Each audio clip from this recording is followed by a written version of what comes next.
On heating with concentrated NaOH solution in an inert atmosphere of CO2, white phosphorus gives a gas. Which of the following statement is incorrect about the gas? ये आपको reaction याद रखनी है।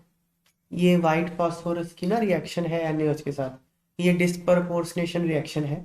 यहाँ पे phosphorus 0 oxidation number में है, इससे फॉस्फाइन और सोडियम हाइपोफॉस्फाइट बनता है। फॉस्फाइन में वो -3 में होता है, यहाँ पे वो +1 में होता है।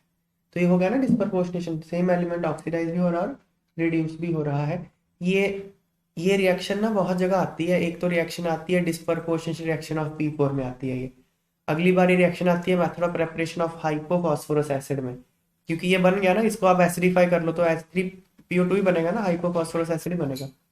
एक आती है ये reaction method of preparation of phosphine में, 3 जगह आती है रिएक्शन ये। तो ये रिएक्शन याद करनी है। अब फॉस्फाइन गैस है ये गैस के बारे में जो बात कर रहा है वो गैस फॉस्फाइन गैस है। तो फॉस्फाइन गैस की प्रॉपर्टीज क्या क्या होती हैं वो यहाँ लिखी हुई हैं।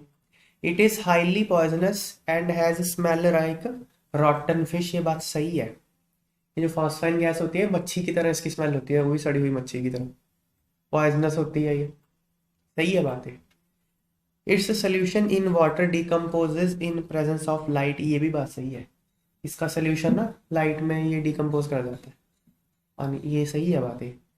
It is more basic than NH3। ये गलत है बात। हमने बेसिक स्ट्रेंथ करा था ग्रुप 15 के हाइड्राइड्स का, वो डाउन द ग्रुप कम होता है बेसिक स्ट्रेंथ, याद आया? फिर से बताता हूँ मैं। NH3 PH3 आर्सेनिक का हाइड्राइड, एंटीमनी का हाइड्राइड, ये था ना बेसिक स्ट्रेंथ। क्यों? क्योंकि इलेक्ट्रॉन क्लाउड डिफ्यूज हो रहा था, नीचे जाने पे इलेक्ट्रॉन क्लाउड डिफ्यूज हो रहा था, इसलिए उसकी डोनेशन उतनी इफेक्टिव नहीं रह रही थी, इसलिए basic strength down the group कम हो रहा था। तो PH3 is less basic than NH3। More तो नहीं है, ये गलत है और हमको गलत ही बताना था। थर्ड इज द आंसर, ये याद रखना है।